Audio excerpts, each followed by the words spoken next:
There are billions of people on the planet and many different personality types. Some people are introverted, some extroverted. Some are driven by logic and others by their feelings. In a world of such diversity, how do we learn to relate to those who are different? And how do we learn to understand and accept who we are? People have a desire to know themselves. People want to know, who am I? How do I function? How do I tick?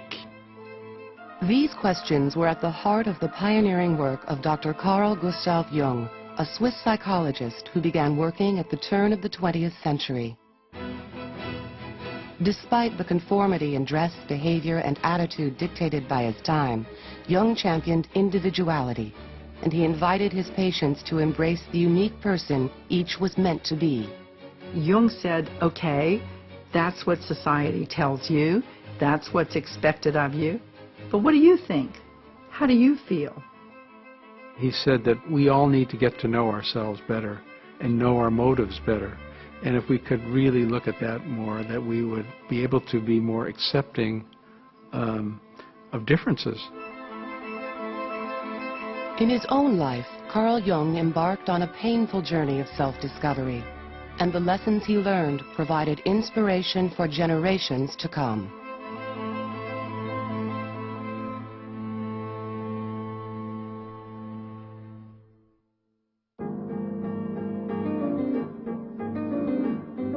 In 1909, at the age of only 34, Carl Jung had succeeded in creating the life he'd always imagined.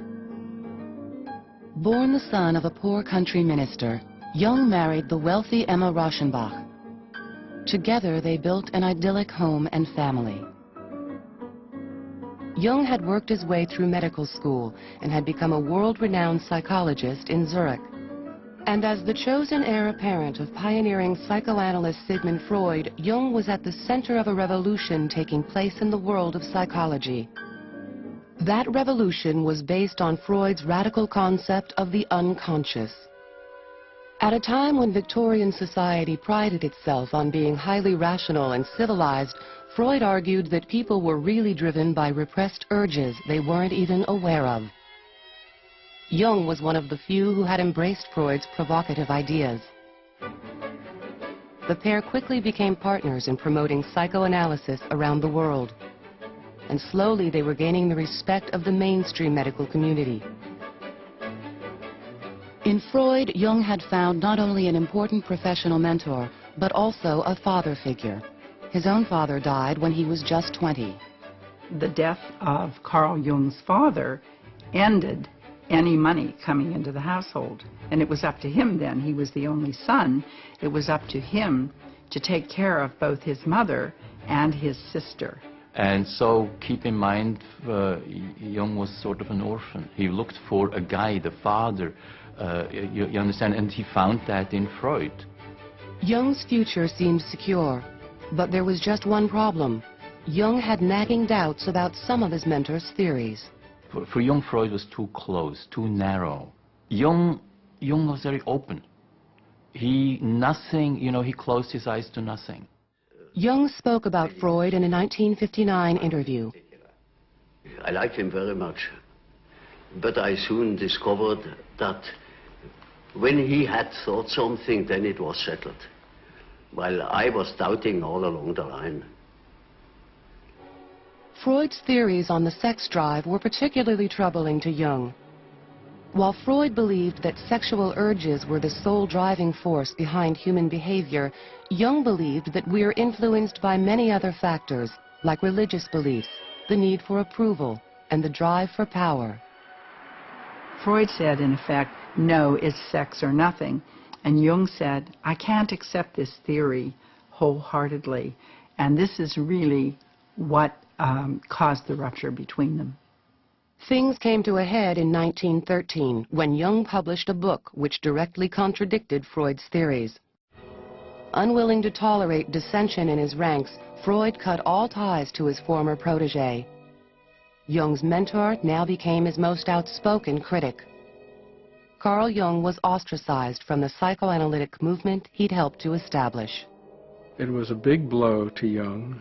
He went through a period of disorientation and a period where he wasn't really sure whether he had lost his sanity or not.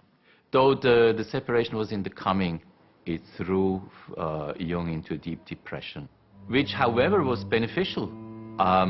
It was liberating. He had to go on his own. The son has to do his own thing.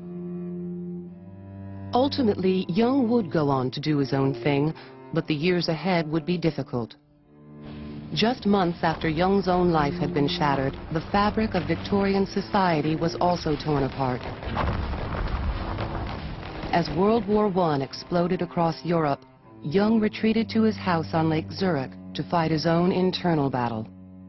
He went down to the beach in front of his house and played with the pebbles and sand, and he said, I don't know why I'm doing this, but this is the only thing right now that will relieve the anxiety and the disturbance that I'm feeling.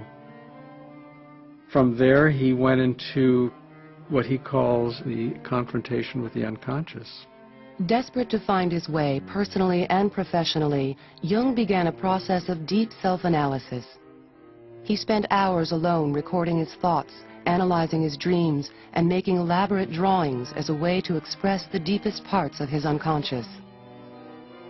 Jung used this period to think about what he was going to do with his life. He said to himself, I can't continue to practice psychoanalysis if I use Freud's terms and Freud's methods. I have to create a system of my own. As he probed deeper and deeper into his own psyche, Jung became increasingly convinced that his unconscious was driven by more than just sexual urges, repressed thoughts, and memories. There was another influential force that Freud had overlooked: the history of civilization. Jung had studied many of the world's cultures and religions, and he observed that even the most dissimilar share common ideas and behavior patterns.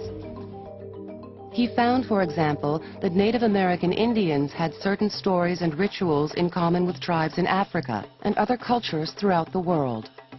And he said, these things are in common.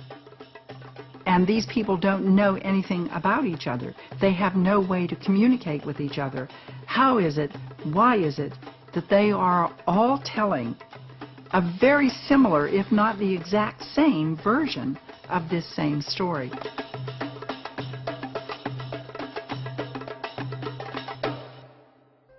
Jung concluded that the unconscious is influenced not only by our own experiences, but by the collective experiences of all people. These common ideas are passed down through history, religion, and culture. He called this wealth of inherited knowledge the collective unconscious. It is this collective unconscious that leads human beings around the world to adopt similar behavior patterns without even realizing it.